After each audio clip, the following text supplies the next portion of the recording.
Hi everyone, I'm bringing you this video. His name is Lloyd Bynoe. For those closer, it's Tony B. He's a guy who's been here very early. I want to give him a little shot of one of the areas in part one we'll be talking about is transportation, because we also have individuals who took the initiative, just like McDonald Hopkinson, which is Boyd. The name is McDonald Hopkinson, alias Boy. School for about 3 years studying. I was a welder fitter, blueprint reading, fabrication. During that time, during my leisure time, more or less in the evening, I drive a cab, try to make it through school. Well, I'm still doing it up to now sometimes. But Tony B, what year you came to Canada? In 25th of May 1970, I came here. Okay. 25th of May 1970. And I work in the Royal York Hotel because I had the experience as a waiter, a banquet waiter. I work in ushers. I work in a place on O'Hara Avenue, making food products, soup, something. So how long it take you to, in your estimation, to get your foot on the ground, kind of steady job?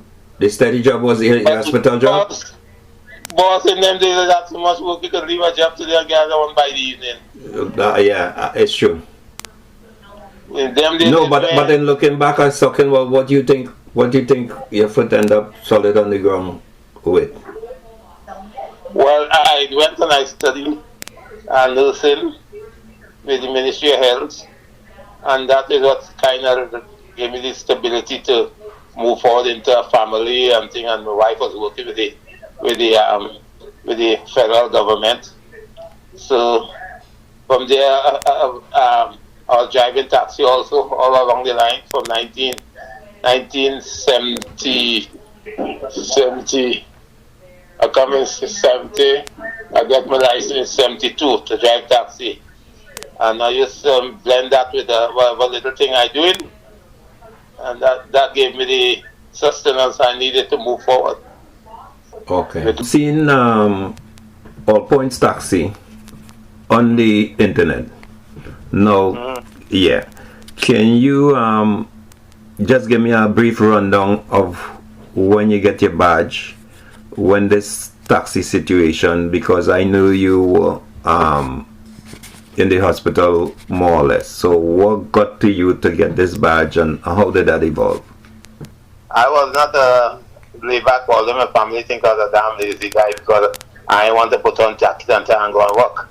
I want to work for myself.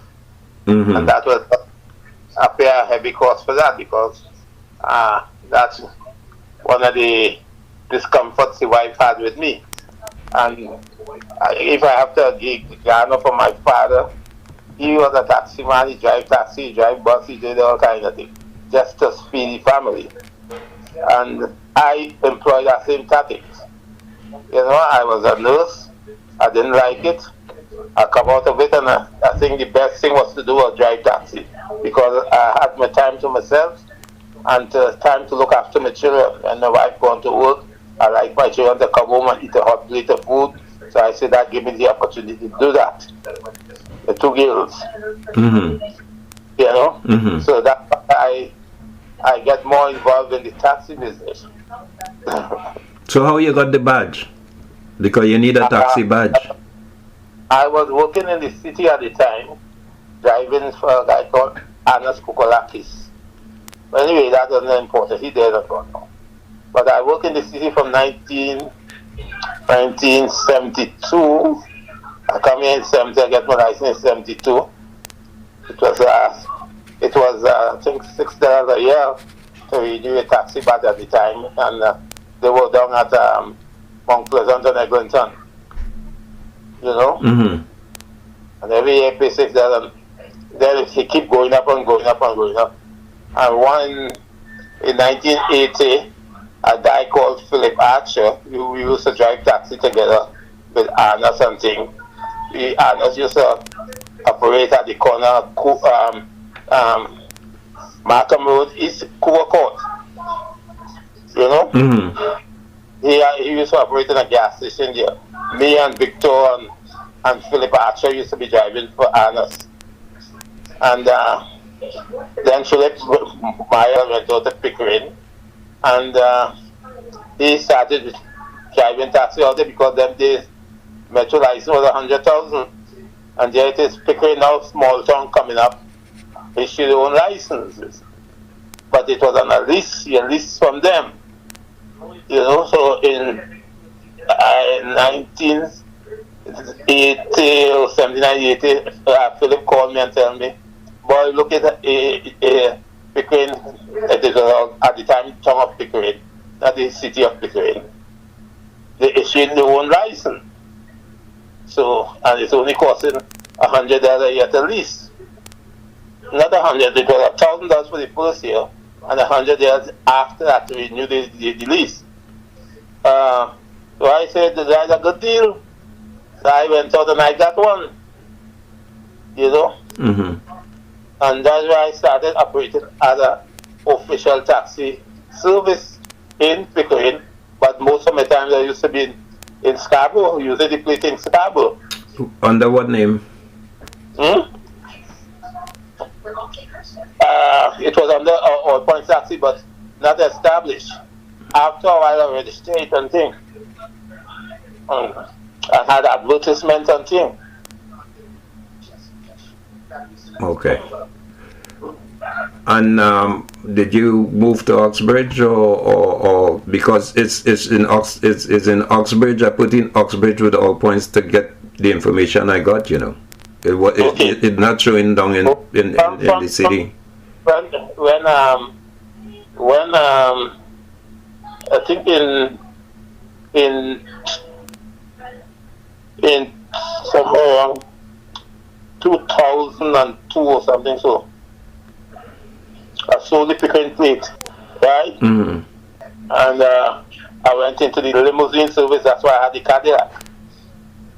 The Cadillac I bought while I was in Oxford here, because I was looking for a good car, the green one that you see with the Mercury marquee. That was I had that before, and then I was looking for a more up-to-date car to put as a Cadillac because I was advertising All Points and Limousine. I had the taxi plate, the limousine plate, the township of Ajax. Oh, sure, they allowed me to operate under the limousine license. You understand? I had to pay the limousine fee out in once out in Ajax or Oshawa, wherever. So limousine was operated under the township of Oshawa. And the thing about it, they couldn't stop me from working in the city because the rights and the powers of the limousine license succeed, it trumps the local license. So I could come in with my Oshawa license and a limousine and pick up fields in Ontario and Canada and Toronto and Melbourne, wherever. Okay. You know, the powers of the limousine license trump the local municipal license. They couldn't do me nothing. Okay. And so Oxbridge now, you were out of Oxbridge? When I sold the limousine license in Pickering, I moved out to Oxbridge and I acquired 2 taxi licenses out here. They gave me 2 plates. 2 taxi plates. You applied for 2, or you mean they gave you 2? You applied for 2? I applied for 2. What happened? When we bought the plate, when we bought the rights, it come with a plate. And that was ours to sell. Then there's a woman in the township, she didn't like the idea that foreigners was coming in and getting the taxi plates, so the local didn't want it. And then they realized the value of the rights going up, because at that point Metro was going at 500,000 to buy a metro plate.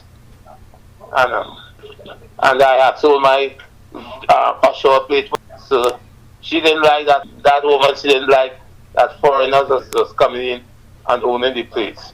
So what she did, she revoked all the plates. Ooh. Yes. She said and we didn't bother she because they claim they have the power to do it. So it didn't make sense spending things we could sue them for the money we lost and the income and the time we invested. But it would have been an uphill fight because we poor people, we had time to fight in no case. So we left it alone, and I went on and I got the limousine license from Whitby, and I operated from Oxbridge as a limousine driver and owner. Myself and a guy called Kenneth McKenzie, he had McKenzie Limos. So you guys were the two sole limousine people in Oxbridge? No, we were two. There was an extended agent, but we established our own businesses. Oh, okay. We advertised under our name and we service calls and we back up one another. If one person have a call that he can do on time, we will do it for him and things like that. Okay. Well, he is. It was very, and the beginning was slow, but after all, it was making money like hell. I make some good money in taxi. What make you want to name your service All Points? Because when I got the plate, I was basically a taxi driver, doing taxi work. Mm-hmm. And there's some foolish notion, if you have a plate, you cannot do work, say, in Mississauga, or you cannot pick up in this spot or under this spot. Mm-hmm. So I wanted a name that was appealing and a name that was known. And for some reason, that name All Points was very attractive. So I just employed that. Was it out there before, or you the original? Because now I'm seeing, now in Googling it, I'm seeing it still out there, I didn't know that at the time until when I put my listing in GoDaddy. GoDaddy was where I had my listing. And that was a free ad. I see so much All Points all over America. So it's a very popular name. But I had the only one in Ontario.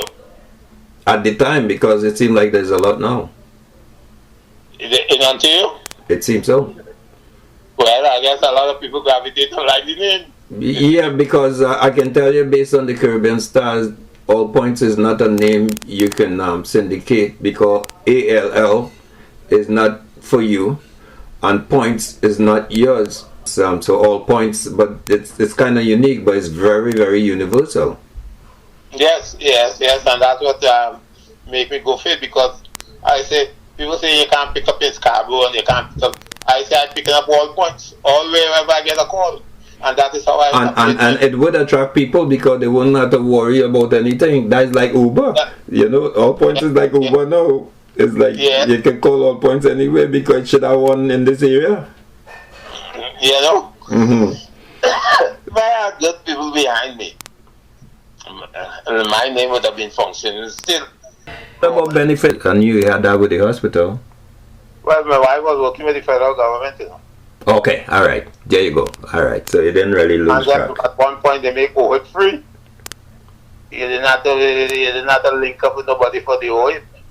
You remember? Mm-hmm. So, but in the meantime, my wife was covering me. And I came as a landed immigrant. So they had to cover me anyway. Okay. Alright, Tony. I want to thank you for getting me this information. Alright. So you take care. Anytime. Thank you. Alright.